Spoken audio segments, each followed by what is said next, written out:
Hello, मेरा नाम है अभिषेक और स्वागत करता हूं बच्चों आप सभी का हमारे इस प्यारे से खूबसूरत से प्लेटफॉर्म पे जिसका नाम है जेआर कॉलेज।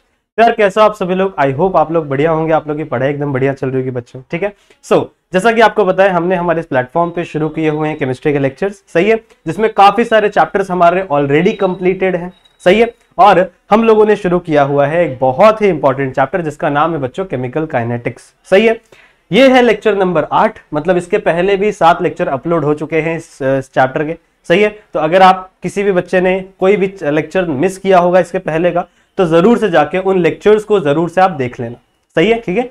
क्योंकि अगर आप कोई भी चीज मिस करते हो ना बच्चों, तो आगे की चीज समझने में थोड़ा सा डिफिकल्ट हो जाता है। देखो मैं पहले से बोलता आया हूं कि साइंस एक ऐसा सब्जेक्ट है जिसमें आपको स्टेप बाय स्टेप चलना पड़ेगा, सही है। अगर आपने एक चीज बीच में मिस कर दी, ठीक है, तो आप आगे की चीजें अच्छे से नहीं समझ पाओगे। इसलिए मैं कह रहा हूं कि जितने भी लेक्चर्स बन रहे हैं उसे स्टेप बाय स्टेप देखो।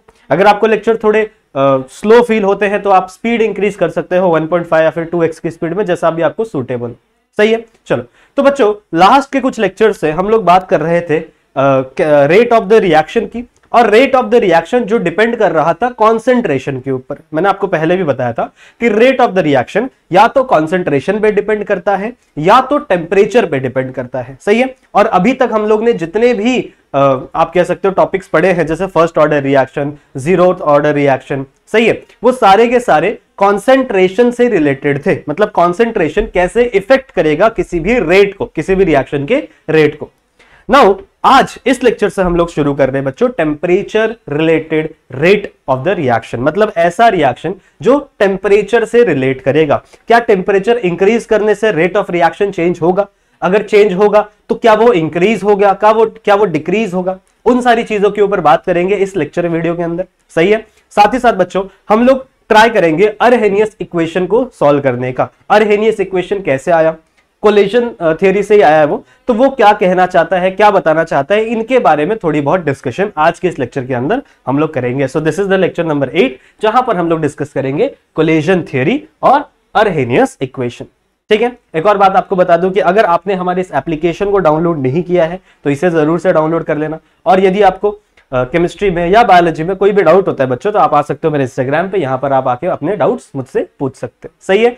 अगर बाकी सब्जेक्ट्स का आपको बताऊं बच्चों, तो बायोलॉजी और फिजिक्स मैथ्स ऑलरेडी कंप्लीटेड है। अगर आपको उनके वीडियोस चाहिए तो आप प्लेलिस्ट सेक्शन में जाइएगा।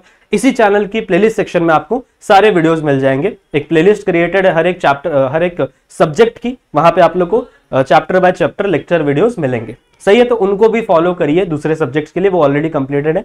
बाकी केमिस्ट्री आप लोग को रोज रेगुलरली लेक्चर वीडियोस मिल ही रहे होंगे, सही है। तो केमिस्ट्री आप लोग को मैं कंप्लीट करवा दूंगा, चलेगा।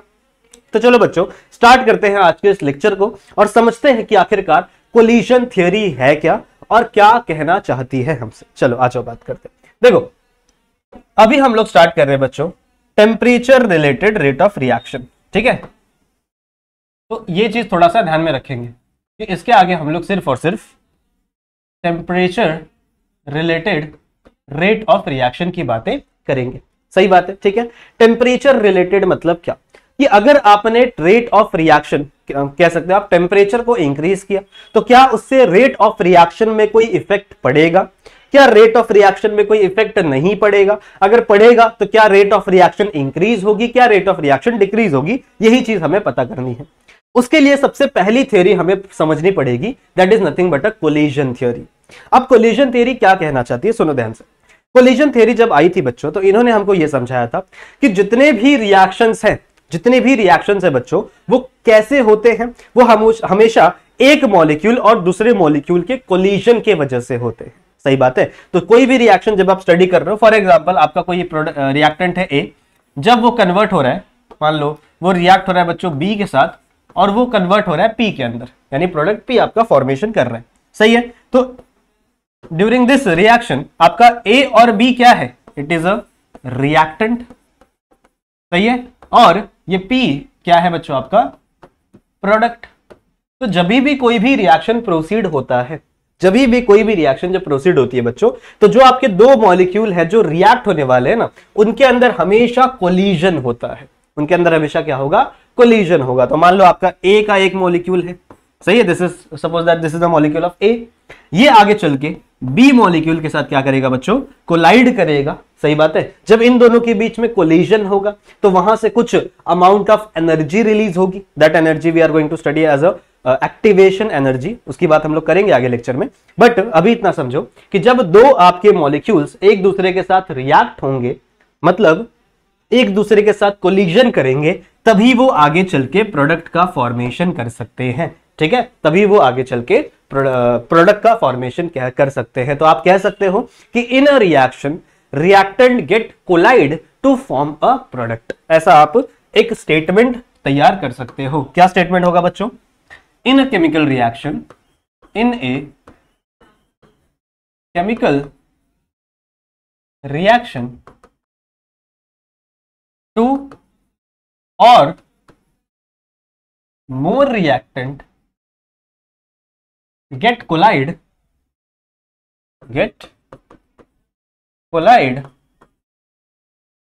and then converted into product।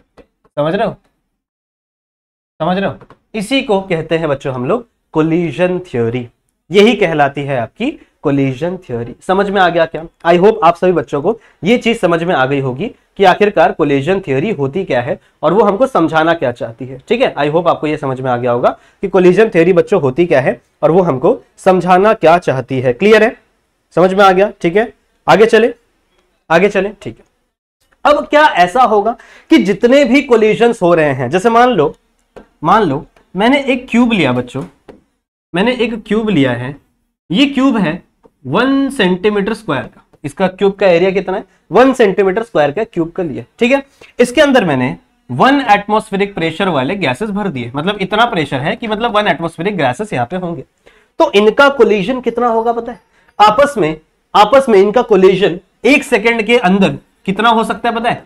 10⁻27 times. कितना? 10⁻27 टाइम्स एक्टिव कोलिजन इनके बीच में हो सकता है। सही बात है। तो क्या ऐसा है कि हर कोलिजन पे प्रोडक्ट फॉर्म होगा? क्या ऐसा हो सकता है बच्चों कि हर कोलिजन पे प्रोडक्ट फॉर्म हो? अगर ऐसा होता तो सोचो प्रोडक्ट कितनी जल्दी बन जाता। क्योंकि देखो 1 सेकेंड के अंदर 1 सेंटीमीटर स्क्वायर एरिया वाले क्यूब के अंदर जो गैसेस पड़ी हैं वो कितने बार कोलाइड कर रही हैं? 10⁻27 टाइम्स कोलाइड कर रही हैं। समझ लो? तो अगर ऐसा होता कि जितने भी कोलिजन है उन सबसे प्रोडक्ट का फॉर्मेशन हो रहा होता इफ, तो प्रोडक्ट तो बहुत जल्दी बन जाता। समझ लो? जैसे आपने रिएक्टेंट डाला वैसे आपका प्रोडक्ट बन गया। बट ऐसा नहीं होता। हर रिएक्शन से प्रोडक्ट का फॉर्मेशन नहीं होता।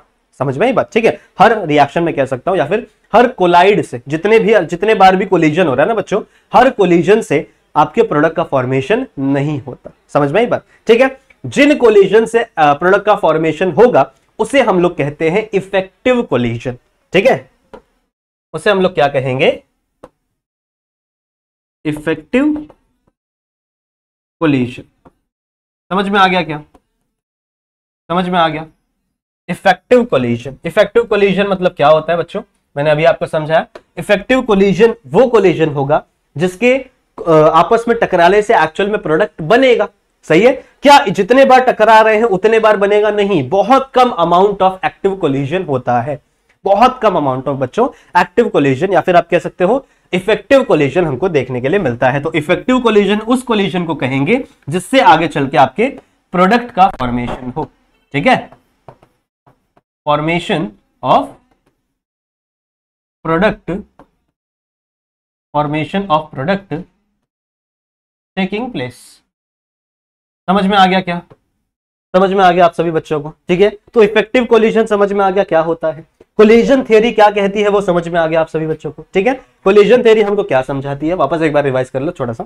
कोलिजन थ्योरी हमको क्या समझाती है बच्चों? कि दो मॉलिक्यूल आपस में कैसे रिएक्ट करेंगे, कैसे आगे चल के प्रोडक्ट का फॉर्मेशन होगा।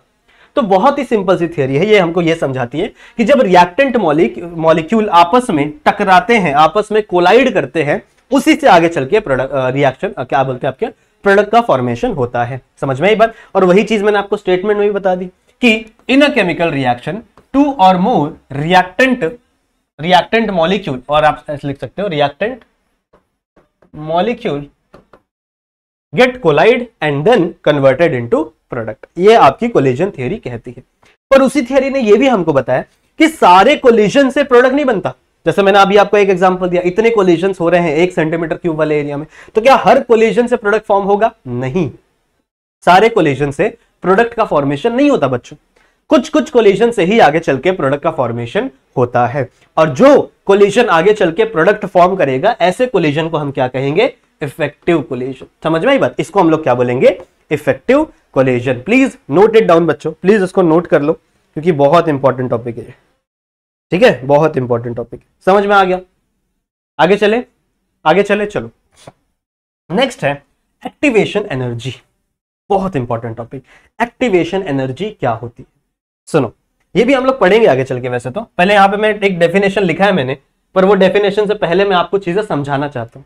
अगर आपको चीजें समझ में आ गई तो फिर डेफिनेशन याद करना कौन सी बड़ी बात है। देखो, suppose that you have a reactant molecule. Suppose that आपका ए कोई रिएक्टेंट मॉलिक्यूल है, ए इज अ रिएक्टेंट मॉलिक्यूल, सही बात है। और मान लो यही आगे चल के कोलिजन करके क्या फॉर्म करेगा? पी का फॉर्मेशन करेगा, that is P is the product, P is the product molecule, सही बात है। अब देखो, जब रिएक्टेंट या फिर प्रोडक्ट फॉर्म हो रहा है तो दोनों की ही एनर्जी में बच्चों डिफरेंस होता है, सही बात है। इसकी एनर्जी कुछ और होगी और इसकी एनर्जी कुछ और होगी। ये मैंने पहले भी आपको सिखाया हुआ है। अगर आप सभी बच्चों ने मेरे साथ थर्मोडायनेमिक्स पढ़ा है तो वहां पे भी मैंने आपको ये चीज सिखाई थी कि जब आपका रिएक्शन प्रोसीड होता है ना बच्चों, तो या तो आपका रिएक्शन एनर्जी कंज्यूम करेगा, एनर्जी को एक्सेप्ट करेगा, कंज्यूम करेगा, या तो वो एनर्जी को क्या करता है? रिलीज करता है, सही बात है। या तो एनर्जी कंज्यूम होगी या तो एनर्जी रिलीज होगी, और तभी आगे चल के क्या फॉर्म होगा बच्चों? आपका प्रोडक्ट फॉर्म होगा, सही बात है। मान लो दो रिएक्टेंट है, एक आपका ए है और एक आपका बी है, सही बात है। पर जब आपका ए और बी कन्वर्ट हो रहे थे प्रोडक्ट के अंदर, एक ऐसा टाइम आता है बच्चों, ध्यान से सुनो, एक ऐसा टाइम आता है कि आपका रिएक्टेंट पहले बहुत ज्यादा एनर्जी गेन करता है। पहले आपका जो रिएक्टेंट है वो बहुत ज्यादा एनर्जी गेन करता है, इसका मतलब वो पहले एक्साइटेड स्टेट में आता है, एंड देन एनर्जी लूज करके वो प्रोडक्ट का फॉर्मेशन करता है। कैसे? जैसे आप लोग ने कभी ये ग्राफ देखा है? कभी ये ग्राफ देखा है? जैसे मान लो बच्चों ये एनर्जी है, ठीक है, एनर्जी का ग्राफ है। तो सपोज दैट यहां पे आपका प्रोडक्ट है, सॉरी रिएक्टेंट है, रिएक्टेंट ए है मान लो आपका, ये सही है, और यहां पे मान लो आपका प्रोडक्ट है, प्रोडक्ट पी। ये एनर्जी है, मान लो इसकी एनर्जी रिएक्टेंट की ज्यादा है और प्रोडक्ट की एनर्जी क्या है? कम। तो ये डायरेक्ट ऐसे नहीं जाएगा, इसका जो एनर्जी का ग्राफ है वो डायरेक्ट ऐसे नहीं जाएगा बच्चों। आपका ग्राफ कैसे जाएगा पता है? सबसे पहले जो ए है ना, ये कुछ एनर्जी गेन करेगा, मतलब ये क्या करेगा? कुछ एनर्जी गेन करेगा और खुद को एक्साइटेड स्टेट में लेके जाता है। खुद को किस में लेके जाता है बच्चों? एक्साइटेड स्टेट, मान लो, समझ लो, मतलब ऐसे लेके जाएगा, ऐसे इसकी एनर्जी पहले इंक्रीज होगी, और जब एक फेज में पहुंच जाएगा, इसको बोलते हैं ट्रांजिशन स्टेट। अगर आपने ऑर्गेनिक केमिस्ट्री पढ़ी है बच्चों, तो वहां पे मैंने आपको सिखाया था, इसको हम लोग कहते हैं ट्रांजिशन स्टेट, सही बात है। तो इस ट्रांजिशन स्टेट में आने के बाद फिर ये अपनी एनर्जी क्या करेगा? लूज करेगा, और देन ये एनर्जी कहां पहुंचेगी? आपके प्रोडक्ट तक पहुंचेगी, समझ रहे हो? ये एनर्जी कहां पहुंचेगी? आपके प्रोडक्ट तक पहुंचेगी। तो हमको क्या सीखा? हमने क्या सीखा बच्चों इसमें हमने ये सीखा बच्चों कि आपका जो ए रिएक्टेंट है, जब भी वो रिएक्ट कर रहा है किसी भी मॉलिक्यूल से, तो सबसे पहले वो एक्साइटेड स्टेट में जाता है, सही बात है, और अपनी एनर्जी को इंक्रीज करता है। Now this energy, this state, you can say this state is called as transition state. ये जो स्टेट है ना बच्चों, इसको हम लोग क्या बोलते हैं? Transition state. और इसी ट्रांजिशन स्टेट में आपका रिएक्शन होता है, समझ रहे हो? इसी ट्रांजिशन स्टेट में आपका रिएक्शन पॉसिबल हो पाता है। स्टेशन लिख दिया मैंने, स्टेट, ठीक है, ट्रांजिशन स्टेट। क्या होगा अगर मैं इन दोनों के ट्रांजिशन स्टेट की बात करूं तो क्या होगा? देखो, इसका ट्रांजिशन स्टेट कुछ ऐसा हो सकता है, जैसे मान लो ए और बी है, सही बात है। तो ए बी के साथ क्या हुआ? अब कनेक्ट हो रहा है, मतलब अभी इसके साथ बॉन्ड है भी या नहीं भी है। या फिर मान लो आपको इसको और अच्छे समझाने के लिए मैं ऐसा रिएक्टेंट लेता हूं, मान लो मैं ऐसा रिएक्टेंट ले रहा हूं कि A/B, ऐसा कोई एक रिएक्टेंट है, ये रिएक्ट हो रहा है बच्चों सी के साथ, ये रिएक्ट हो रहा है किसके साथ? सी के साथ। तो आपका ट्रांजिशन स्टेट कैसा बनेगा? आपका जो ए है वो अभी भी इसने बॉन्ड बनाया है बी के साथ, और अब ये बॉन्ड किसके साथ बना रहा है बच्चों? सी के साथ। तो मतलब इसका बॉन्ड ब्रेक हो रहा है और इसका बॉन्ड बन रहा है। तो ये जो स्टेट है, this is nothing but your transition state. इसी को हम लोग क्या बोलते हैं बच्चों? Transition state. ये आप लोग ने ऑर्गेनिक केमिस्ट्री में पढ़ा है, जहां पे आप SN1 SN2 रिएक्शंस पढ़ रहे थे ना, तो वहां पे भी आपने ये चीज पढ़ी हुई है ट्रांजिशन स्टेट के बारे में। समझ में आ गया? तो ये जो एनर्जी है, अब देखो ध्यान से सुनो, ध्यान से सुनो, यहां ध्यान से सुनो, देखो ये आपकी रिएक्टेंट की एनर्जी है, ये जो देखो ये एनर्जी का ग्राफ है ना, एनर्जी धीरे धीरे इंक्रीज हो रही है, तो ये आपके रिएक्टेंट की एनर्जी है, और ये वाला सबसे हाई एंड एनर्जी, सबसे ऊपर एनर्जी जो आपके रिएक्टेंट ने लिया है। तो ये जो बच्चों डिफरेंस है, ये देखो यहां से ये जो एनर्जी में डिफरेंस है, मतलब आपका रिएक्टेंट पहले यहां पे था और अब ये इंक्रीज हो गया कहां तक, यहां तक हो गया।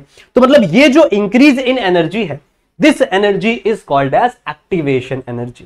This energy is called as activation energy. क्या आपको समझ में आ गया? ये जो इतना ग्राफ है ना बच्चों, यहां से लेके यहां तक इतनी बीच की जो एनर्जी है ना, जो आपके रिएक्टेंट ने एक्साइट हुआ और वो ट्रांजिशन स्टेट तक पहुंचा, इस एनर्जी को हम लोग क्या बोलते हैं?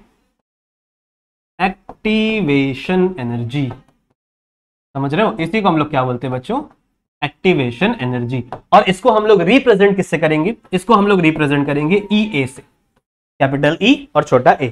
तो एक्टिवेशन एनर्जी, एक्टिवेशन एनर्जी ऐसे इसको हम लोग क्या करेंगे? रिप्रेजेंट करेंगे। कहीं कहीं पे इसको डेल्टा E से भी रिप्रेजेंट किया जाता है, कहीं कहीं पे, सही है, कहीं कहीं पे इसको डेल्टा E से भी रिप्रेजेंट किया जाता है, मतलब चेंज इन एनर्जी। पहले इतनी एनर्जी थी, ये इनिशियल एनर्जी, फाइनल एनर्जी, तो फाइनल माइनस इनिशियल मतलब इतना डिफरेंस इसको पता चल जाता है। बाद में फिर क्या होगा बच्चों? जैसे ट्रांजिशन स्टेट में आएगा, फिर एटम क्या करेगा? अपनी जो इलेक्ट्रॉन्स है उसे क्या एनर्जी जो है उसे लूज करेगा, और फिर वो किस में आ जाएगा बच्चों? प्रोडक्ट में आ जाएगा। समझ में आई बात? फिर किस फॉर्म में आ जाएगा? वो प्रोडक्ट वाले फॉर्म में आ जाएगा। क्लियर है? समझ में आ गया? तो आई होप आपको इतना समझ में आ गया बच्चों कि एक्टिवेशन एनर्जी है क्या। सही बात है, और इसे कैसे समझा जाए। क्लियर है? बहुत सिंपल सी चीज है ना। एक्टिवेशन एनर्जी अगर मैं आपको सिंपल लैंग्वेज में समझाऊं बच्चों, तो एक्टिवेशन एनर्जी वो एनर्जी है जो आपका एक रिएक्टेंट मॉलिक्यूल एब्जॉर्ब करके उस लेवल तक जाता है जहां पे उसका रिएक्शन पॉसिबल हो पाए। अगर मान लो आपका एक्टिवेशन, अगर मान लो एक एक्टिवेशन एनर्जी यहां तक है, पर ए के अंदर इतना पोटेंशियल ही नहीं है कि वो ऊपर तक जाए। मान लो ए के अंदर इतना पोटेंशियल, ए यहीं तक आता है, ए आपका जो है रिएक्टेंट मॉलिक्यूल है, इसका पोटेंशियल है कि वो यहीं इतनी एनर्जी तक आ सकता है, वहां तक जा ही नहीं सकता। तो क्या इस ए का रिएक्शन होगा? बिल्कुल नहीं होगा। इस ए का रिएक्शन होगा? नहीं होगा बच्चों। और अगर ये इतने एनर्जी तक पहुंच ही नहीं पाएगा तो ये प्रोडक्ट में फॉर्म कर ही नहीं पाएगा। सो this is the concept of activation energy. समझ में आ गया? क्लियर है? चलो आ जाओ अब इसके स्टेटमेंट पर, इसके स्टेटमेंट देखो। अब शायद आप लोगों को चीजें क्लियर है, तो अब आप स्टेटमेंट समझ सकते हो। ठीक है? The minimum kinetic energy that a reactant molecule should possess. Kinetic energy मतलब क्या होती है आपको बताइए? कि जो मूव करने वाली एनर्जी है, जो एनर्जी मूवमेंट में होती है, that is nothing but kinetic energy. सही बात है? तो यहां पे भी आपका रिएक्टेंट क्या हो रहा है? मूव हो रहा है ना, ट्रांजिशन स्टेट में मूव हो रहा है ना बच्चों। सो इसके पास ये जो एनर्जी है, this is nothing but a kinetic energy, जो इसके पास पहले से स्टोर्ड थी as a potential energy form में, बट वो कन्वर्ट हुई काइनेटिक एनर्जी में जब वो ऊपर की तरफ मूव हो रहा था। सही है? तो the minimum kinetic energy that a reactant molecule should possess in order to get reaction or collide is called as activation energy। तो मिनिमम एनर्जी, वही यहां पे भी लिखा हुआ है कि उतनी मिनिमम एनर्जी जो आपके रिएक्टेंट के पास होनी चाहिए, आपके रिएक्टेंट के पास बच्चों होनी चाहिए, जिससे वो उस लेवल तक पहुंचे जहां पर वो कोलिजन कर सके, या फिर आप कह सकते हो रिएक्शन कर सके, और आगे चल के प्रोडक्ट का फॉर्मेशन हो पाए। ठीक है? आगे चल के प्रोडक्ट का फॉर्मेशन हो पाए। क्लियर है? समझ में आ गया? समझ में आ गया बच्चों? Just a second. Okay okay, clear है? इसका स्क्रीनशॉट लिया है? डन है? आगे बढ़े? ओके, वीडियो पॉज करके स्क्रीनशॉट ले लिया करो। चले, ये ले लिया, इसका भी स्क्रीनशॉट ले लो इफ यू वांट। हो गया? ले लिया? चलो आगे बढ़ते, आगे बढ़ते। नेक्स्ट है बच्चों ओरिएंटेशन ऑफ रिएक्टेंट मॉलिक्यूल। अब देखो मैंने आपको क्या समझाया था अभी? मैंने आपको अभी ये समझाया था यहीं पे कोलिजन वाले में। कहां गया? हाँ, कोलिजन वाले मैंने क्या समझाया था बच्चों? कि कोलिजन कब होता है? जब रिएक्टेंट, दो आपके मॉलिक्यूल क्या होते हैं? एक दूसरे से कोलाइड होते हैं। पर क्या सारे कोलिजन्स आपके आगे चल के प्रोडक्ट का फॉर्मेशन करते हैं? नहीं। कौन करता है? सिर्फ और सिर्फ इफेक्टिव कोलिजन। तो इफेक्टिव कोलिजन हम कैसे पहचानेंगे? कौन कौन से कोलिजन्स इफेक्टिव कोलिजन्स हो सकते हैं? तो इसके दो प्रॉपर तरीके हैं, दो प्रॉपर चीजें हैं जिससे हम लोग को पता चलेगा बच्चों कि इफेक्टिव कोलिजन कौन सा होगा। क्या है? इफेक्टिव कोलिजन के टोटल दो तरीके हैं, मतलब दो आगे आप कह सकते हो स्टेप्स है, जहां पे आपको यह पता चलेगा कि आखिरकार कौन सा कोलिजन आगे चल के प्रोडक्ट बनाएगा और कौन सा कोलिजन आगे चल के प्रोडक्ट नहीं बनाएगा। उसमें जो सबसे पहली चीज हमको पढ़नी है बच्चों, वो है ओरिएंटेशन ऑफ रिएक्टेंट मॉलिक्यूल। ठीक है, वो क्या है? Orientation of reactant molecule. ठीक है, ओके, समझो बच्चों, समझो। फॉर एग्जाम्पल ये है आपका ए मॉलिक्यूल और इससे कनेक्टेड है आपका बी मॉलिक्यूल। मान लो बच्चों ये है आपका ए मॉलिक्यूल और ये है आपका बी मॉलिक्यूल। सही बात है। जब सी मॉलिक्यूल आके रिएक्ट अटैक करेगा, मान लो सी मॉलिक्यूल का कोलिजन होने वाला है, तभी आगे चल के प्रोडक्ट फॉर्म करेगा। सही बात है। सी मॉलिक्यूल आगे चल के क्या करेगा? कोलाइड करेगा, तभी आगे चल के प्रोडक्ट फॉर्म होगा। आगे प्रोडक्ट क्या फॉर्म होगा बच्चों? आगे प्रोडक्ट फॉर्म होगा, मान लो बी और सी फॉर्म होगा। ठीक है, बी और सी आगे चल के क्या करेंगे? एक रिएक्टेंट बनाएंगे। तो जब ये ऐसे कोलाइड होंगे, जैसे मान लो देखो ये क्या है, ये आपका ए मॉलिक्यूल, ये आपका बी मॉलिक्यूल नॉर्मली। ठीक है, तो जब आपका सी मॉलिक्यूल इस बी पे आके कोलाइड करेगा, सपोज दैट जब आपका सी मॉलिक्यूल बच्चों यहां बनाऊं मैं, ये आपका सी मॉलिक्यूल है, जब ये सी मॉलिक्यूल आगे आकर किस पे कोलाइड करेगा? आपके बी पे कोलाइड करेगा, बी पे, समझ लो, जब ये इस पे आके कोलाइड करेगा तभी आगे चल के क्या पॉसिबल है? प्रोडक्ट फॉर्मेशन पॉसिबल है। तभी आगे चल के प्रोडक्ट का फॉर्मेशन पॉसिबल है और तभी आगे चल के प्रोडक्ट क्या बनेगा? बी मॉलिक्यूल और यहां पे आपका सी मॉलिक्यूल, और यहां से ए मॉलिक्यूल क्या हो जाएगा? आपका अलग हो जाएगा। ठीक है, ए मॉलिक्यूल आपका अलग हो जाएगा। सपोज दैट, ये सपोज कर रहे हैं हम लोग। ठीक है, तो हम लोग क्या बोल रहे हैं बच्चों कि जब आपका ये जो सी मॉलिक्यूल है, ये जब आके बी पे कोलाइड करेगा तभी आपके कोलिजन्स इफेक्टिव होंगे। इफेक्टिव कोलिजन उसे कहोगे आप। सही बात है। और तभी आगे चल के क्या फॉर्म होगा? आपका प्रोडक्ट फॉर्म होगा।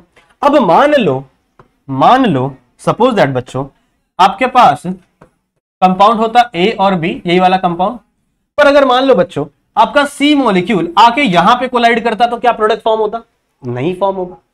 या अगर आपका सी मॉलिक्यूल यहां पे आके कोलाइड करेगा, प्रोडक्ट फॉर्म होगा? नहीं फॉर्म होगा। अच्छा, मान लो आपके पास है ए, आपके पास है बी मॉलिक्यूल। ठीक है, अगर आपका सी मॉलिक्यूल बच्चों इस पे कोलाइड करेगा तो क्या प्रोडक्ट फॉर्म होगा? नहीं फॉर्म होगा। सी मॉलिक्यूल हमेशा किस पे कोलाइड करना चाहिए? बी पे कोलाइड करना चाहिए बच्चों, मतलब इन दोनों का कोलिजन होना चाहिए, इन दोनों का बच्चों कोलिजन होना चाहिए, तभी आपका प्रोडक्ट फॉर्म होगा। अगर आपका सी आके ए पे कोलाइड करेगा, अगर आपका सी आके इन दोनों के बीच में कोलाइड करेगा, कहीं भी अलग अलग ओरिएंटेशन से अगर कोलाइड कर रहे हैं मान लो, ठीक है, मान लो ऐसा ओरिएंटेशन है कि यहाँ पे ए मॉलिक्यूल है और यहाँ पे बी मॉलिक्यूल है और ये आपका जो सी मॉलिक्यूल है ये ऐसे आके अटैक कर रहा है, ऐसे अटैक कर रहा है, ऐसे आके कोलाइड हो गया, तो क्या इस कोलिजन से आपका प्रोडक्ट बनेगा? नहीं बनेगा, क्योंकि प्रोडक्ट किस पे बनने वाला है? बी और सी के बीच में। समझ लो, बी और सी के बीच में, और इस ओरिएंटेशन में अगर इनका कोलिजन हुआ तभी आपका प्रोडक्ट आगे चल के फॉर्म होगा, वरना कितने सारे अलग अलग ओरिएंटेशन है जिससे आपका मॉलिक्यूल फॉर्म नहीं करेगा। समझ में आया? तो मैंने क्या बताया बच्चों कि अगर इफेक्टिव कोलिजन करना है, अगर क्या करना है? इफेक्टिव कोलिजन करना है, तो उसके लिए ओरिएंटेशन बहुत इंपॉर्टेंट है। समझ में आई बात? क्या जरूरी है? सबसे ज्यादा ओरिएंटेशन इंपॉर्टेंट है, and orientation is one of the important factor जो क्या डिसाइड करेगा कि आगे चल के आपका प्रोडक्ट बनने वाला है या नहीं बनने वाला है। समझ रहे हो? आपके आगे चल के प्रोडक्ट आपका फॉर्म होगा या नहीं होगा, ये कौन डिसाइड करेगा बच्चों? ये डिसाइड करेगा आपका orientation. So orientation of reactant molecule is really really really important, because उसी से ही आगे चल के आपका डिसाइड होगा कि प्रोडक्ट फॉर्म होगा। अगर ऐसा ओरिएंटेशन हुआ, दिस इज एन एग्जांपल बच्चों, सिर्फ और सिर्फ यहाँ पे कोई भी मॉलिक्यूल हो सकते हैं, कोई भी आपके कंपाउंड्स हो सकते हैं, this is just an example, मैंने ए बी सी लिया है। सही बात है। अगर ओरिएंटेशन ऐसे हुआ तभी आपका बी और सी आगे चल के बॉन्ड बनेगा, ए अलग हो जाएगा। सही बात है। और दूसरा आपका अगर ऐसे ऐसे ऐसे अलग अलग ओरिएंटेशन पे कोलिजन्स होते रहे तो आपका पॉसिबल नहीं है प्रोडक्ट का फॉर्मेशन करना। ठीक है, ये हो गया। स्क्रीनशॉट ले लो, स्क्रीनशॉट ले लो बच्चों। डन है? ठीक है, ओके ओके, क्लियर है? ओके, चलो आगे बात करें। चलो लेट्स टॉक।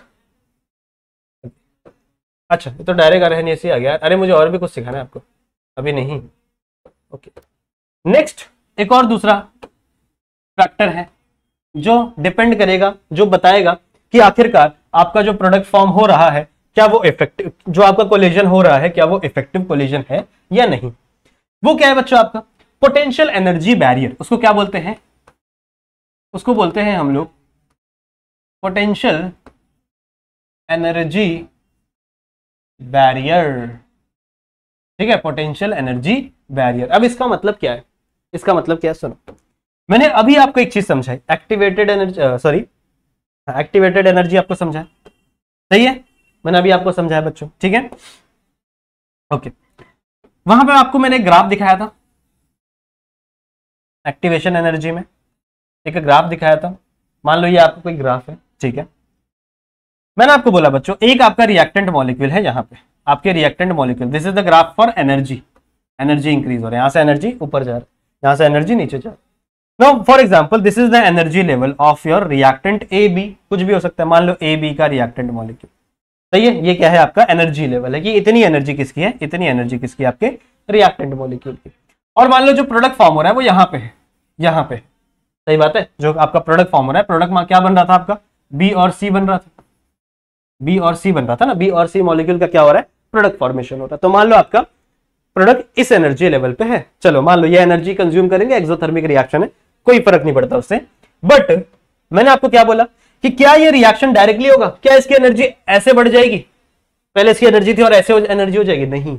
मैंने आपको एक चीज समझाई ना, मैंने बोला बच्चों कि यहां पर एक्टिवेशन एनर्जी बहुत ज्यादा काम आएगी, क्या काम आएगी बच्चों, एक्टिवेशन एनर्जी। एक्टिवेशन एनर्जी मतलब क्या कि सबसे पहले आपका ये जो ए और बी रिएक्टेंट मॉलिक्यूल है, ये क्या होंगे, एक्साइटेड होंगे, ये क्या होंगे बच्चों, एक्साइटेड होंगे। तो यहां पे फॉर्मेशन होगा किसका, ट्रांजिशन स्टेट का, किसका फॉर्मेशन होगा बच्चों, ट्रांजिशन स्टेट का फॉर्मेशन होगा सबसे पहले यहां पे, ठीक है, और तभी आगे चल के आपका प्रोडक्ट का फॉर्मेशन होगा, सही बात है। और ट्रांजिशन स्टेट कैसा हो सकता है, देखो किसका किसका बॉन्ड बन रहा है, ए और हाँ, तो ट्रांजिशन स्टेट कैसा हो सकता है, ए अपना ए और बी, सही बात है, जस्ट अ सेकेंड, आपका बी बीच वाला मॉलिक्यूल है, ये सी के साथ भी बॉन्ड बना रहा है, ये ए के साथ भी बॉन्ड बना रहा है, ये बॉन्ड टूटेगा, ये बॉन्ड बनेगा, सो ऐसे बॉक्स में लिखते हैं ना हम लोग, और ये आपका क्या है, ट्रांजिशन स्टेट।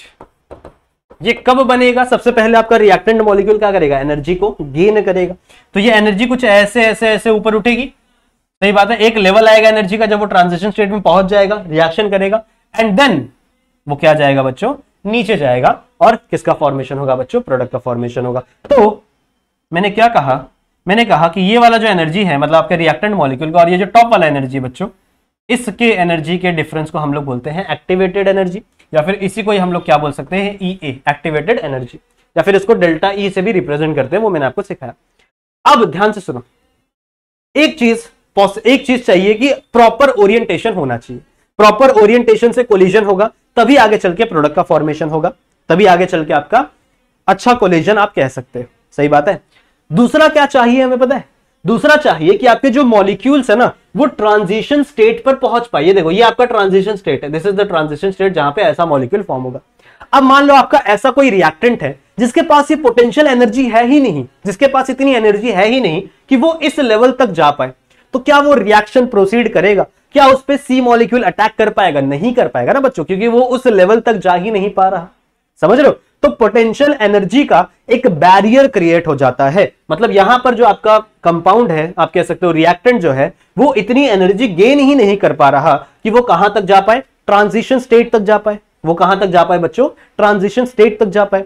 तो अगर वो इतनी एनर्जी गेन ही नहीं कर पाएगा कि ट्रांजिशन स्टेट तक जा पाएगा बच्चों, तो क्या वो रिएक्शन कर पाएगा, नहीं कर पाएगा, समझ रहे हो बात। तो यहां पर ऐसे मॉलिक्यूल ही आगे रिएक्शन कर पाएंगे जिनके पास इतनी पोटेंशियल एनर्जी हो, समझ लो, जिसके पास इतनी पोटेंशियल एनर्जी हो कि वो आगे चल के ट्रांजिशन स्टेट तक पहुंच पाए, और जो मॉलिक्यूल पहुंचेगा वही आगे चल के क्या करेगा, इफेक्टिव कोलिजन करेगा, समझ लो, और उसी से आगे चल के क्या फॉर्म होगा बच्चों, प्रोडक्ट फॉर्म होगा। तो जो भी यहां तक पहुंचेगा वही आगे चल के क्या करेगा बच्चों, इफेक्टिव कोलिजन, इफेक्टिव कोलिजन। समझ में आ गया क्या, क्या आपको समझ में आ गया कि आखिरकार कौन से दो मेन रीजन है इफेक्टिव कोलिजन के।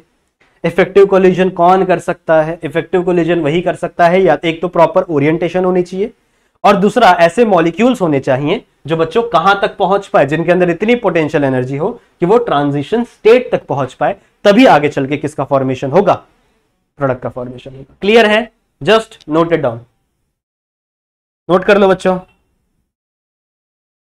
चलो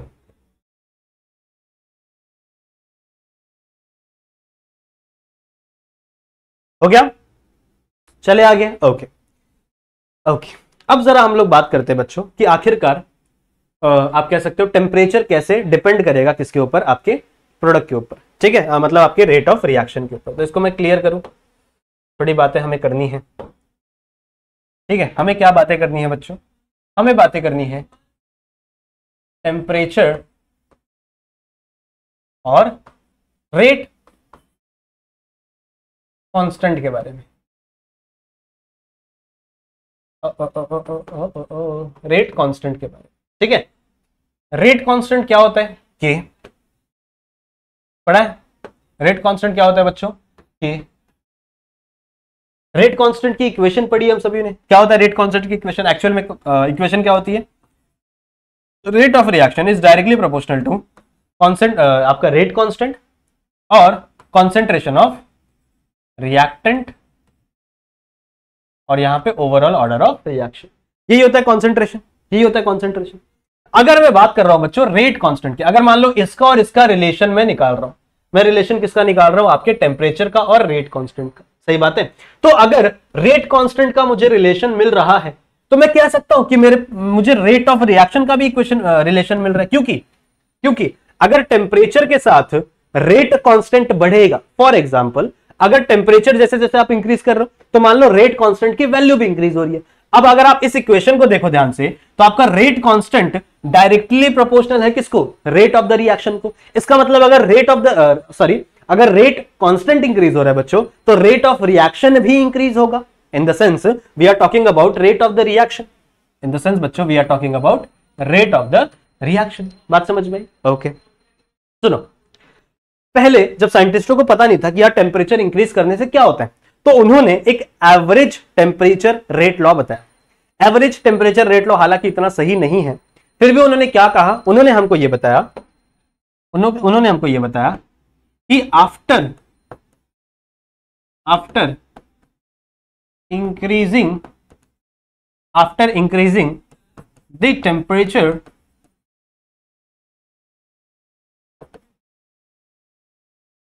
to 10%, generally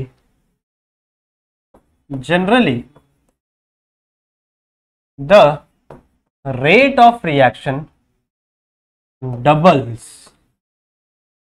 ठीक है, generally the rate of the reaction is double. इसका मतलब क्या है, उन्होंने हमको यह बताया कि इफ आफ्टर, या आप बोल सकते हो if after increasing the temperature to 10 degree Celsius, मान लो आपको कोई भी नॉर्मल टेम्परेचर पे रिएक्शन हो रहा था, अगर आपने रिएक्शन को 10 डिग्री और बढ़ा दिया, मतलब जो नॉर्मल टेम्परेचर पे था मान लो 25 डिग्री सेल्सियस पे हो रहा था, अब मान लो आपने टेम्परेचर क्या किया और इंक्रीज कर दिया, मान लो 10 डिग्री आपने इंक्रीज किया, तो जब आप 10 डिग्री इंक्रीज करते हो ना तो जनरली, देखो यहां पे वर्ड है जनरली, मतलब it is not fixed, but ऐसा देखा जाता था कि जो आपका रेट ऑफ रिएक्शन था बच्चों वो क्या हो जाता था, डबल हो जाता था, मतलब 2 टाइम्स हो जाता था। बट ऐसा जरूरी नहीं है कि 2 टाइम्स ही हो, इट इज जनरल वर्ड, सही बात है। क्या पता 3 गुना भी हो सकता है, क्या पता 2.5 गुना भी हो सकता है, क्या पता 1.25 गुना भी हो सकता है, कुछ भी पॉसिबिलिटी है, समझ रहे हो। तो देयर आर वेरियस पॉसिबिलिटी कि अगर आप रेट ऑफ द रिएक्शन बढ़ाओगे, अगर आप टेम्परेचर बढ़ाओगे 10% से तो आपका rate of the reaction generally क्या होता है, इंक्रीज होता है। इन्होंने बताया डबल होता है, कभी कभी कुछ भी हो सकता था। तो इन चीजों को बताने के लिए एक इक्वेशन डिराइव हुई बच्चों, जिसको हम लोग कहते हैं अर्हेनियस इक्वेशन, जिसे हम लोग क्या बोलते हैं बच्चों, अर्हेनियस इक्वेशन। और अर्हेनियस इक्वेशन हमको एक्चुअल, आप कह सकते हो एकदम करेक्ट तरीका बताया उन्होंने कि कितना टेम्परेचर बढ़ने पे कितना rate of the reaction increase होगा और कैसे होगा। समझ में आ गया? तो प्लीज बच्चों इस चीज को नोट डाउन कर लो। वैसे आपकी बुक में ये चीज नहीं दी हुई है, बट आपके नॉलेज के लिए ये चीज इंपॉर्टेंट है, सही है। तो आपको पता होना चाहिए कि आखिरकार ये चीज है क्या। क्लियर है? हो गया? समझ में आ गया?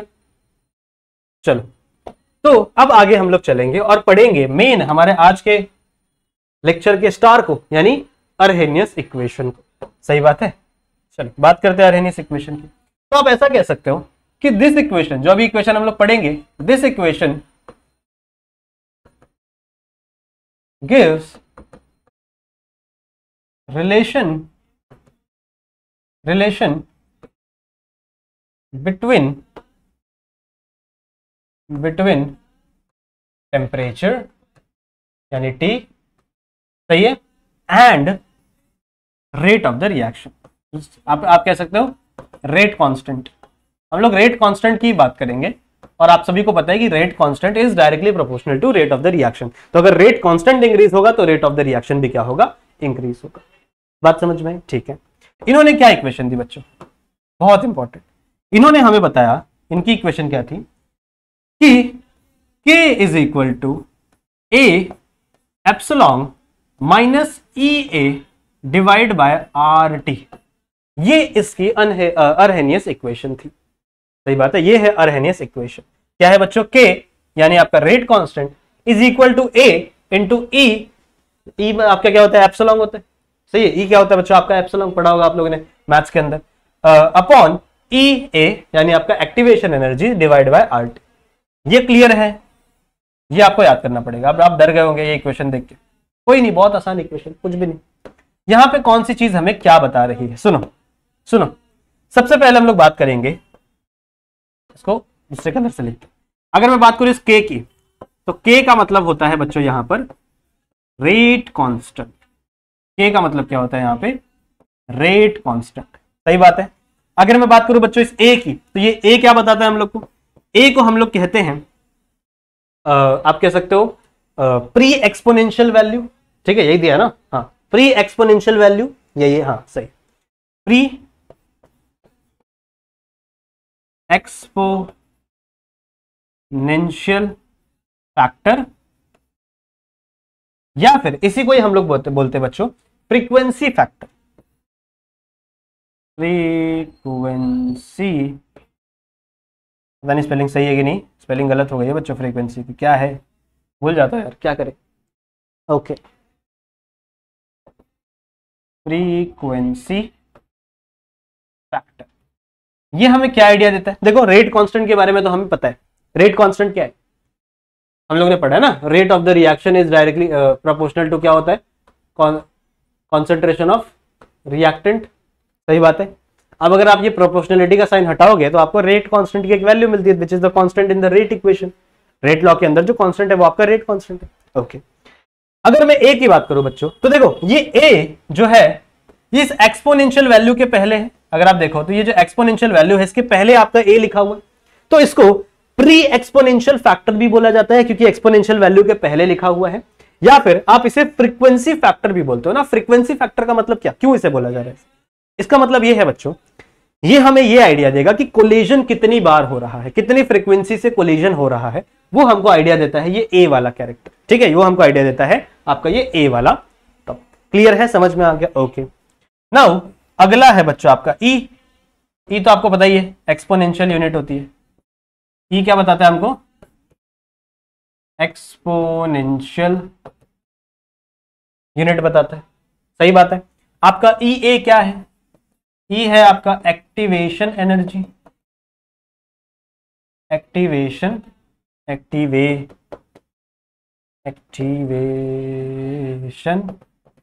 एनर्जी। क्लियर है? फिर क्या है? R. R is the gas constant. R क्या होता है बच्चों? आपका गैस कांस्टेंट, जिसकी वैल्यू आपको पता ही है 8.314। और जो आपका टी है, T is nothing but your temperature. T हमको क्या बताता है? टेम्परेचर के बारे में। क्लियर है? समझ में आ गया? समझ में आ गया बच्चों? ठीक है। So this is general Arrhenius equation. यही है बच्चों आपका अर्हेनियस इक्वेशन। आई होप आपको इतनी चीजें क्लियर हुई होंगी। ठीक है, आई होप आपको ये वाली इक्वेशन समझ में आई होगी। अब इतना चीजें हमें याद करनी है, पर जब आप न्यूमेरिकल सॉल्व करोगे तब आप ये इक्वेशन नहीं लोगे। आपने देखा होगा जब आप न्यूमेरिकल सॉल्व करोगे ना बच्चों, तब आप इस इक्वेशन को यूज नहीं करोगे। आप किस इक्वेशन को यूज करोगे पता है? आप यूज करोगे आपका लॉग वाला इक्वेशन। ठीक है, तो लॉग वाला इक्वेशन कैसे बनाते हैं वो अभी हम लोग सीखेंगे। पहले आप इस चीज का स्क्रीनशॉट ले लो। इसको देखो, स्क्रीनशॉट ले सकते हो या फिर आप पॉज करके नोट डाउन भी कर सकते हो। मेरे हिसाब से पॉज करके note down was the better option, क्योंकि कोई लाइव सेशन, लाइव वीडियो तो है नहीं, रिकॉर्डेड वीडियो है, आप कभी भी देख सकते हो। तो पॉज करो, चीजों को लिखो अपने बुक में। जितना चीजें आप लिखोगे, खुद के नोट्स जितना अच्छे से बनाओगे, उतना ही बेटर होगा बच्चों आपके एग्जामिनेशन में। क्लियर है? समझ में आ गया अर्हेनियस इक्वेशन? ठीक है। सो ये इक्वेशन हमें किसके बारे में आइडिया देती है? Just a quick revise. ये इक्वेशन हमें किसके बारे में आइडिया देती है बच्चों? Relation between temperature and rate constant. देखो कहां है रेट कांस्टेंट, यहाँ रेट कांस्टेंट है, यहाँ टेम्परेचर, तो इसके बारे में हमें ये आइडिया देती है। क्लियर है? ओके। क्या है बच्चों आपका equation? K is equal to A E, मतलब ये ई मतलब आपका epsilon minus E A divide by R T. Clear है? ओके, बहुत अच्छी बात है। जहां पे आपका K क्या है? Rate constant. ए क्या है? प्री एक्सपोनेंशियल फैक्टर, इसी को आप क्या कह सकते हो? Frequency factor. ओके, फिर आपका E क्या है? एक्सपोनेंशियल वैल्यू है, ये आपने लॉग में पढ़ा है, एक्सपोनेंशियल वैल्यू है। सही बात है।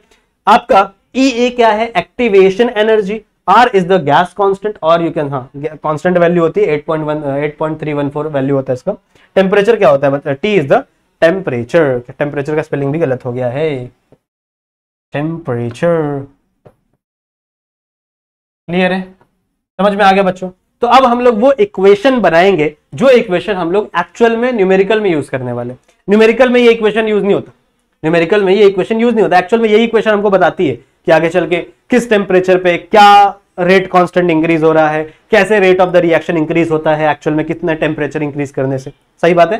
तो आगे चल के हम लोग इसी को पढ़ेंगे, नोट डाउन कर लो इसको। किया? चले आगे, चलो एक पेज लेते खाली और इस इक्वेशन को थोड़ा सा बनाने की कोशिश करते हैं in the form of log. चलो, क्या इक्वेशन थी बच्चों? K is equal to A E exponential, ऊपर क्या था बच्चों आपका? E of A divide by R T. सही बात है। ओके, नाउ अगला स्टेप आपको क्या करना है? You have to take ln, यानी आपका natural logarithm on both side. तो टेकिंग ln मतलब क्या होता है? Natural logarithm. नेचुरल लॉगरिथम सही है। इसी को हम लोग ये भी बोलते हैं ना, log to the base e, इसी को हम लोग बोलते हैं शायद। ठीक है, पता होगा आपको, पढ़ा होगा। देखो मेरा मैथ्स इतना अच्छा है नहीं, पहले ही मैंने आपको बताया। मैथ्स नौशाद सर आपको बहुत अच्छा पढ़ाते हैं। सही है, तो आप अगर उनसे पढ़े हो तो आपको पता होगा कि इस ln को ही हम लोग क्या बोलते हैं बच्चों? log to the base e। Okay, इसको भी ब्रैकेट में लिख दो, on both side, on both side. Clear है? तो मतलब आप दोनों साइड क्या लोगे? ln लोगे। क्लियर है? लिखो कैसा इक्वेशन बनेगा। इक्वेशन आपका बनेगा बच्चों ln k is equal to ln, यहां पे a e, देखो ये मल्टीप्लाई में तो उसको अलग अलग ln दे दे, यहां पे a multiply by ln e raise to minus E A divide by R. ठीक है, e raise to minus E A divide by R T. Clear है? क्लियर है? समझ में आ गया? क्लियर है? समझ में आ गया बच्चों? यहाँ पे एडिशन का सिंबल आता है, यहाँ पे बच्चों एडिशन का सिंबल आपको देखने के लिए मिलेगा। क्लियर है? समझ में आ गया? चलो, ये इक्वेशन हो गया। अब देखो इसको सॉल्व करते हैं, आगे इसको सॉल्व करते हैं। देखो ln k is equal to ln a plus, अब देखो ln को जब आप सॉल्व कर रहे हो तो यहाँ पे जो ऊपर वाली वैल्यू है इसको मैं नीचे डाल सकता हूँ। ये जो ऊपर वाली वैल्यू है ये आपका नीचे आ जाएगी।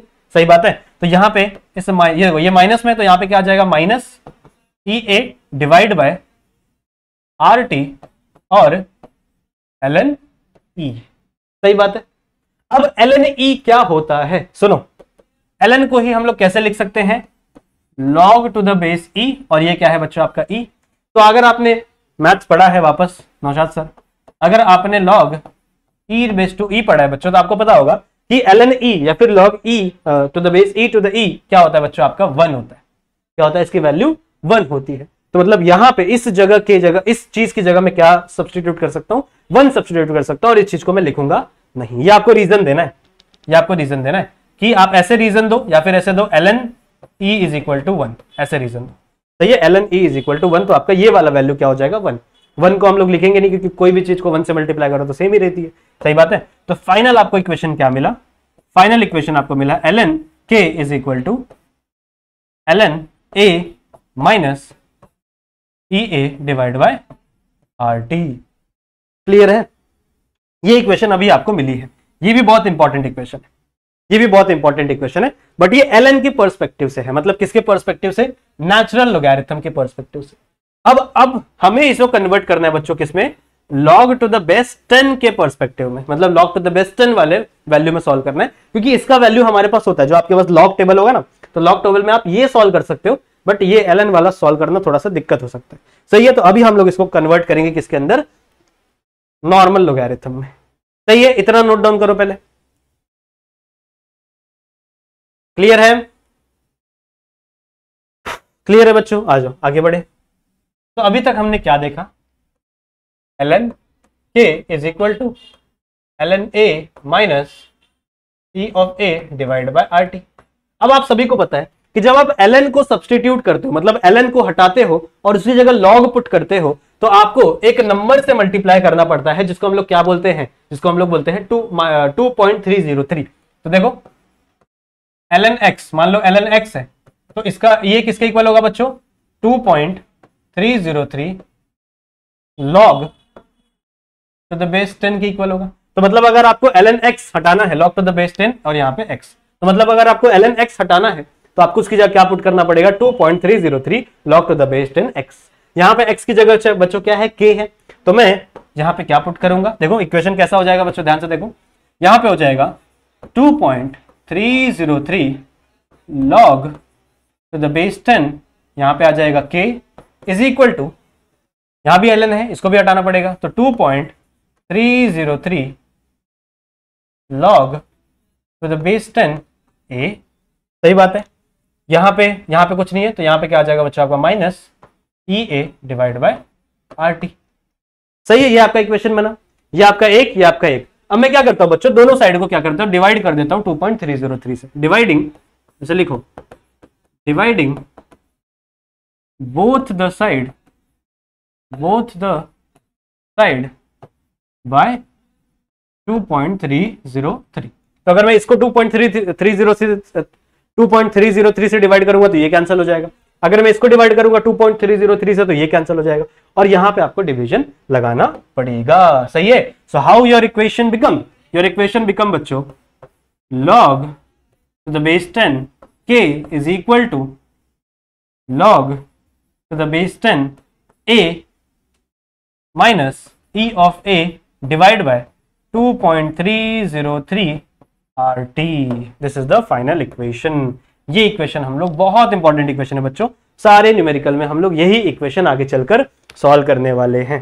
क्लियर है? आगे चल के बच्चों यही इक्वेशन हम लोग सॉल्व करने वाले हैं। क्लियर है? क्लियर है? डन है बच्चों?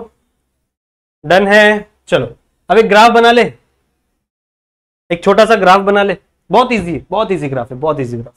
एक छोटा सा ग्राफ बनाते हैं इसी इक्वेशन से, पेज है क्या मेरे पास? Yes, I have too many pages. तो अभी इक्वेशन हमको क्या मिला बच्चों? तो भाई साहब चलता ही नहीं है, क्या मिला? log to the base 10 k is equal to log to the base 10, यहाँ पे क्या आएगा, भूल गया, a minus e of a 2.303 और यहाँ पे क्या है, RT। सही है। अगर मान लो बच्चों मैं इसको यहां शिफ्ट करता और इसको यहां शिफ्ट करता, कुछ नहीं किया मैंने, बस इसको यहां शिफ्ट किया, इसको यहां शिफ्ट किया, क्या होगा, कैसा इक्वेशन दिखेगा? log 10 to the base k is equal to, ये माइनस आगे आ गया तो minus e of a divide by 2.303 r, और इस t को अलग लिख देते हैं, 1/t लिख देते हैं, ऐसा 1/t ऐसा लिख देते हैं, बताऊंगा क्यों लिख रहे हैं हम। और ये पीछे चला गया बच्चों तो क्या हो जाएगा, प्लस, ये प्लस में ही है तो प्लस क्या हो जाएगा, log टू द बेस 10, और यहाँ पे क्या आ जाएगा आपका a, यहाँ पे क्या आ जाएगा आपका a। ये आपकी एक इक्वेशन बनी है, ये है बच्चों आपकी एक इक्वेशन बनी है। अगर आप इस इक्वेशन को ध्यान से देखोगे तो ये वाली जो वैल्यू है, ये आपकी है y, इतना ये वाला दिख रहा है, ये वाला, ये इतना वैल्यू है बच्चों आपका m का, ये जो 1/t है ये आपका वैल्यू है बच्चों x का, और ये है आपका प्लस, ये वैल्यू है बच्चों आपका c का। सही है, तो यहां से आपको क्या मिल गया, y is equal to mx plus c।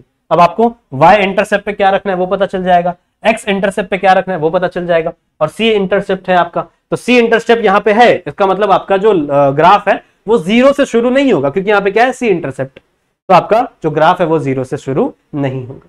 तो क्या इसके बेसिस पे हम लोग ग्राफ ड्रॉ कर सकते हैं? हाँ बच्चों, क्या इसके बेसिस पे हम लोग एक ग्राफ ड्रॉ कर सकते हैं? करते हैं। पहले इसका स्क्रीनशॉट लो। लिया गया? चलो इसको मिटा रहा हूं मैं, ऊपर वाला। ओके, इसको मैं शिफ्ट करूंगा थोड़ा सा यहां पे, एंड यहां पे मैं ग्राफ बनाऊंगा। चलो सुनो, ऐसे लिया, ऐसे लिया, लाइन थोड़ी टेढ़ी मेढ़ी हो जाएगी बच्चों, माफी दे देना हमें। सही है। चलो ये है बच्चों आपका y, ये है आपका x। सही है। y इंटरसेप्ट पे क्या है? log to the base 10 k है। x इंटरसेप्ट पे क्या है? 1/t, तो 1/t है। सही बात है। आपका जो ग्राफ, इसमें c इंटरसेप्ट भी है, तो इसका मतलब ये जो ग्राफ है ये 0 से शुरू नहीं होगा, 0 से शुरू नहीं होगा। ओके, स्लोप की वैल्यू अगर आप देखो, ये आपकी स्लोप की वैल्यू है, मतलब minus E of A divide by 2.303 r, ये आपका क्या है बच्चों? स्लोप का वैल्यू है। स्लोप किसमें है? नेगेटिव में। ये बात पहले भी हो रखी है बच्चों कि अगर स्लोप पॉजिटिव होता है तो ग्राफ ऐसे जाता है, अगर स्लोप नेगेटिव होता है तो ग्राफ ऐसे जाता है। सही है। अगर स्लोप पॉजिटिव होगा तो ग्राफ ऐसे जाएगा, अगर स्लोप नेगेटिव होगा तो ग्राफ ऐसे जाएगा। सही बात है। तो यहां पे आपका ग्राफ कैसे जाएगा बच्चों? देखो ध्यान से, यहां पे आपका ग्राफ जाता है कुछ ऐसे, रुको, कुछ ऐसे ग्राफ जाएगा। समझ रहे हो? यहां पे आपका ग्राफ कुछ ऐसे जाता है। क्लियर है? समझ में आ गया? यहां पे आप स्लोप भी बता सकते हो, स्लोप भी बता सकते हो, ऐसे करके ऐसे, ये आपका स्लोप है। और स्लोप की वैल्यू क्या है? स्लोप की वैल्यू है बच्चों आपकी minus E of A divide by 2.303, और यहां पे है आपका r। और ये जो इतना डिफरेंस है, ये वाला कौन सा? यहां से लेके यहां तक ये जो इतना डिफरेंस है, this is your c intercept log to the base 10a। ये तो आपने पढ़ा ही होगा, देखो मैथ्स तो आपने पढ़ा ही होगा, ग्राफ व्राफ पढ़ा ही होगा। तो ये है बच्चों आपका ग्राफ रेडी है। समझ में आ गया क्या? यहां से आप थीटा भी निकाल सकते हो। कैसे? एक और चीज, यहां से देखो, मान लो आपने एंगल बना दिया यहां से, तो यहां पे एक थीटा बनेगा, थीटा, ठीक है। कौन सा थीटा? ये tan थीटा। तो कभी कभी ऐसा वैल्यू भी दिया जाता है, कभी कभी एग्जाम में, कुछ कॉम्पिटेटिव एग्जाम में अगर आप ट्राई कर रहे हो आगे चल के, JEE नीट देने का ट्राई कर रहे हो, तो कभी कभी वहां पे बच्चों ये थीटा का वैल्यू दे देंगे, मतलब बोलेंगे चलो थीटा 60 डिग्री है, ठीक है, थीटा का वैल्यू है 60 degree and you have to find, मान लो ई ए का वैल्यू फाइंड करना है। तो आप कैसे करोगे? आप कैसे सॉल्व करोगे? मान लो थीटा का वैल्यू दिया है 60 डिग्री, सही है, 60 डिग्री सेल्सियस नहीं भाई, 60 डिग्री दिया हुआ है, सही है। और आपको बोला है कि ई ए का वैल्यू फाइंड करो। कैसे करोगे? आ जाओ, बहुत अच्छा क्वेश्चन है। मान लो थीटा का वैल्यू है 60 डिग्री, सही है। तो आपको फाइंड क्या करना है? ई ए। आप सभी को पता है, हम लोग लगाएंगे tan 60। tan 60 क्या होता है बच्चों? बताओ बताओ। tan 60 होता है √3। Just let me check. होता है बच्चों कभी कभी हमारे साथ भी, मेरा मैथ पहले ही बोला मैंने, इतना अच्छा नहीं है। tan 60 का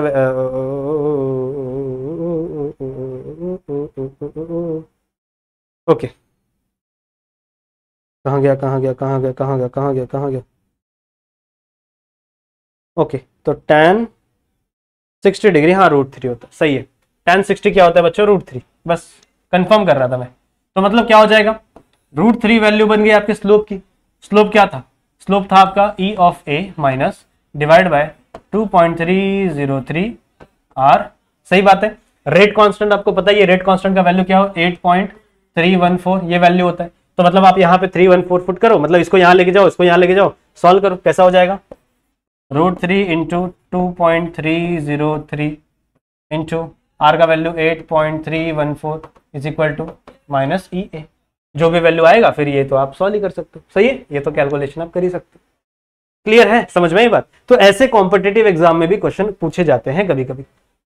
ये समझ में आ गया ग्राफ? इसका स्क्रीनशॉट लो पहले। लिया? चलेगा? ठीक है। सो आई होप बच्चों इतनी चीजें जो मैंने आपको सिखाई हैं वो समझ में आ गई होंगी। अब इसके आगे भी चैप्टर है, इसके आगे मुझे शायद 1 लेक्चर या 2 लेक्चर बनाने पड़ेंगे, 1 लेक्चर बन जाएगा इसके आगे, तो उसके बाद हमारा चैप्टर खत्म हो जाएगा। तो आई होप जितनी चीजें मुझे समझानी थी मैं आपको समझा पाया होऊंगा, ठीक है। जो भी मुझे पढ़ाना था मैं आपको पढ़ा पाया होऊंगा बच्चों, ठीक है। सो आई होप बच्चों ये वीडियो आपको पसंद आई होगी। इस वीडियो को हम लोग यहीं पर एंड करेंगे, काफी ज्यादा बड़ी वीडियो हो गई है, ऑलमोस्ट 50 मिनट 53 मिनट की वीडियो हो गई है, ठीक है। तो बच्चों इस वीडियो को मैं यहीं पे एंड करूंगा। इस वीडियो को अपने दोस्तों के साथ शेयर जरूर से कर देना बच्चों, ठीक है। आप नए हो चैनल पे तो चैनल को सब्सक्राइब जरूर से कर देंगे आप सभी बच्चे, और बेल आइकन को भी ऑल पे सेट कर देंगे, ताकि जब भी हम कोई नई वीडियो अपलोड करें तो उसका नोटिफिकेशन आप सभी को सबसे पहले मिले। क्लियर है? सो बच्चों thank you so much for watching. मैं मिलता हूं आप सभी को एक दूसरे वीडियो में, जहां पे हम लोग और भी नई नई चीजें डिस्कस करेंगे। तब तक के लिए आप अपना ध्यान रखना and keep study. Bye bye.